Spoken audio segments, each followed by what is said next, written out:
नमस्कार। Finally IIT JEE और NEET exam होने जा रहा है। सुप्रीम कोर्ट ने कल ऐतिहासिक फैसला लिया। तो पहले तो आपको सभी को बेस्ट ऑफ लक कि आपकी आईआईटी जेईई और नीट में बहुत अच्छी आए रैंक और टॉप रैंक आए, जिससे आपके पेरेंट्स के और आपके खुद के सपने अचीव हो पाए, क्योंकि आपने काफी ज्यादा एफर्ट किया है, काफी ज्यादा हार्डवर्क की है। और सबसे ज्यादा खुशी सिलेक्शन पे हमें टीचर्स को और आपके पेरेंट्स को और आपको तो खैर मिलती है, क्योंकि इन तीनों का ही इंपॉर्टेंट रोल है। ठीक है, तो देखो आज हम प्रॉब्लम की जो सीरीज चल रही है उसमें मैं इंपॉर्टेंट प्रॉब्लम लेके आया हूँ। ये प्रॉब्लम है सब्स्टिट्यूशन वर्सेस एलिमिनेशन। ये प्रॉब्लम मैंने क्यों चुनी, क्योंकि उसके ऊपर बेस्ड एक क्वेश्चन आना कंफर्म है, गारंटेड 101% इसके ऊपर बेस्ड प्रॉब्लम आती है एग्जाम में, राइट। तो बेसिकली आप ऑर्गेनिक में न्यूक्लियोफिलिक सब्स्टिट्यूशन और बताओ एलिमिनेशन रिएक्शन स्टडी करते हैं। अब न्यूक्लियोफिलिक सब्स्टिट्यूशन बताओ एनएसआर में दो होती है reaction, number 1 SN2, number 2 SN1। ऐसी एलिमिनेशन में मेन रिएक्शन दो होती है, कौन कौन सी, E2 और एक E1, राइट। अब देखो SN2 का कंपटीशन होता है E2 से, वेयरएज SN1 कॉम्पीट करता है आपका E1 से। ठीक है, नेक्स्ट पॉइंट, SN2 में इंटरमीडिएट क्या बनता है, देयर इज नो इंटरमीडिएट, क्या प्रोड्यूस होता है बताओ, transition state. Exactly same SN1 और E1 में इंटरमीडिएट क्या प्रोड्यूस होता है, कार्बोकेटायन। ठीक है, तो एक आपके सामने प्रॉब्लम है। तो पहले तो मैं आपको शॉर्ट में इसका रिवीजन करवा देता हूं। ठीक है, एक बात तो ये। दूसरी बात, जैसे आपको देखो आप सब्स्टिट्यूशन कब होता है, न्यूक्लियोफिलिक सब्स्टिट्यूशन कब होगा और एलिमिनेशन कब होगा, इसके लिए फेवरेबल कंडीशन क्या है। नंबर 1 लो टेम्परेचर, एक बार बताओ क्या करता है फेवर, बताओ एनएसआर की एलिमिनेशन, बताओ एनएसआर।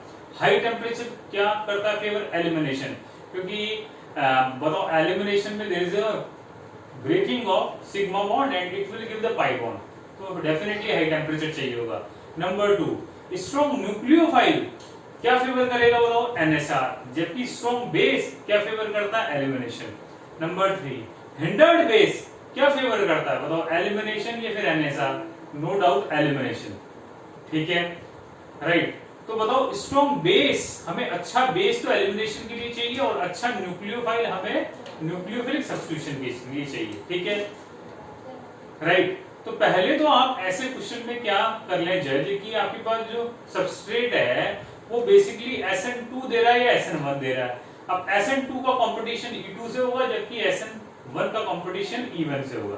ठीक है, अच्छा एक बात और, न्यूक्लियोफिलिक सब्स्टिट्यूशन में देखो 3 फैक्टर होते हैं मेनली। नंबर 1 सबस्ट्रेट, सबसे इंपॉर्टेंट रोल कौन प्ले करता है SN1 या SN2 में, कि कोई भी आपके पास सबस्ट्रेट गिवन है कि either it will follow the SN1 or SN2 mechanism. First of all check the structure of the substrate.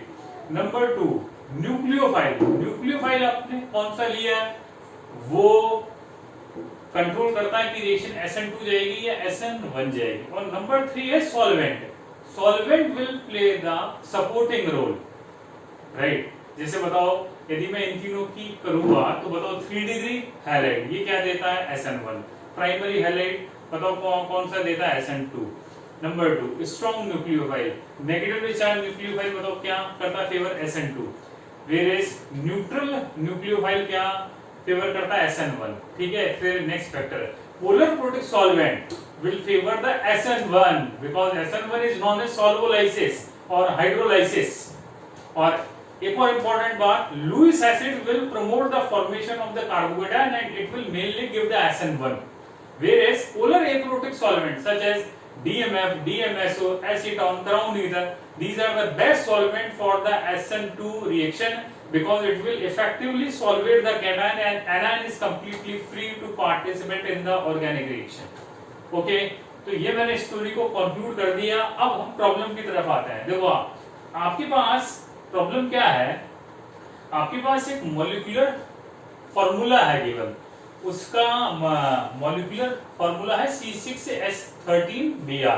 Okay, अब इसके पास आपको इसके आइसोमर्स हैं गिवन, जैसे ये आइसोमर्स है, इनका आपके पास IUPAC नेम गिवन है ना।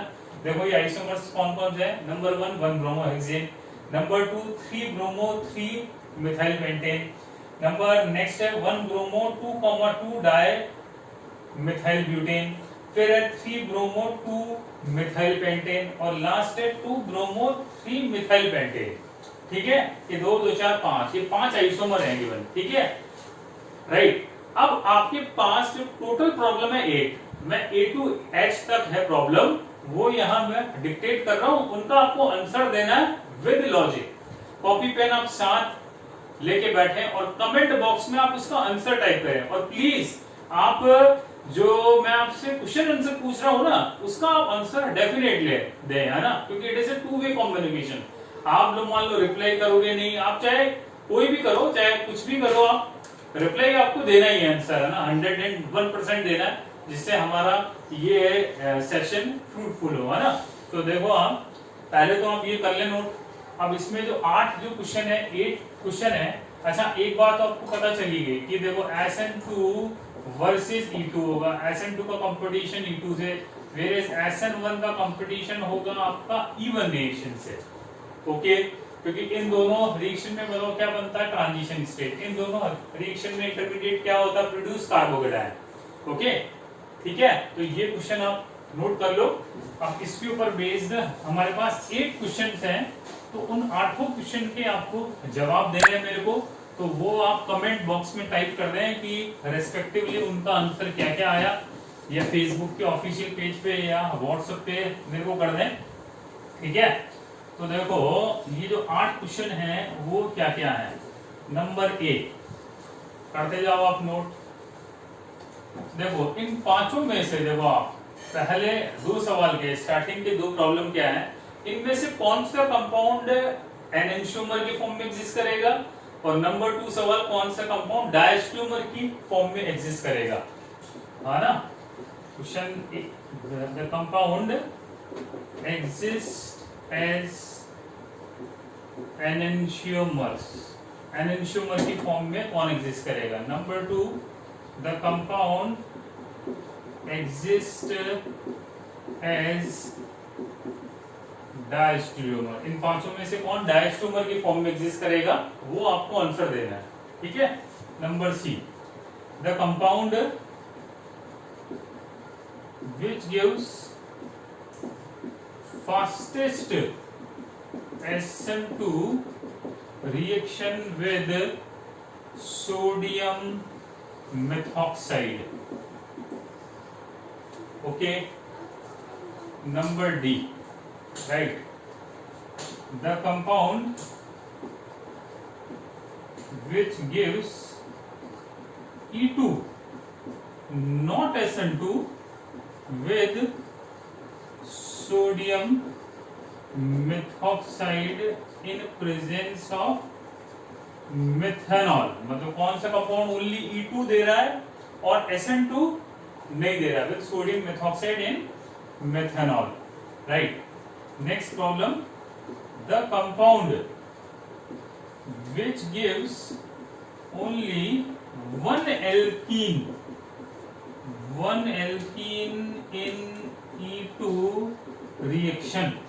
इन 5 में से वो कंपाउंड कौन सा है जो ओनली सिंगल एल्कीन देगा इन E2 reaction. Okay, next F the compound which is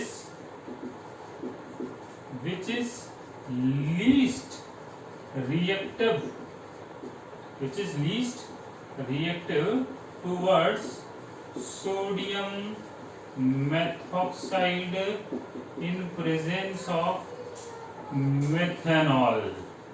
इनमें से लीस्ट रिएक्टिव कौन है with sodium methoxide in methanol. ठीक है, ये हो गए हमारे 2 2 4 5 6 सवाल। 6 क्वेश्चन क्लियर आपको। Number 1 the compound which exists as enantiomers, next which exists as diastereomers, C the compound which gives fastest SN2, the compound which gives only E2 not SN2, the compound which gives only one alkene in E2, or the compound which is least reactive towards sodium methoxide and methanol।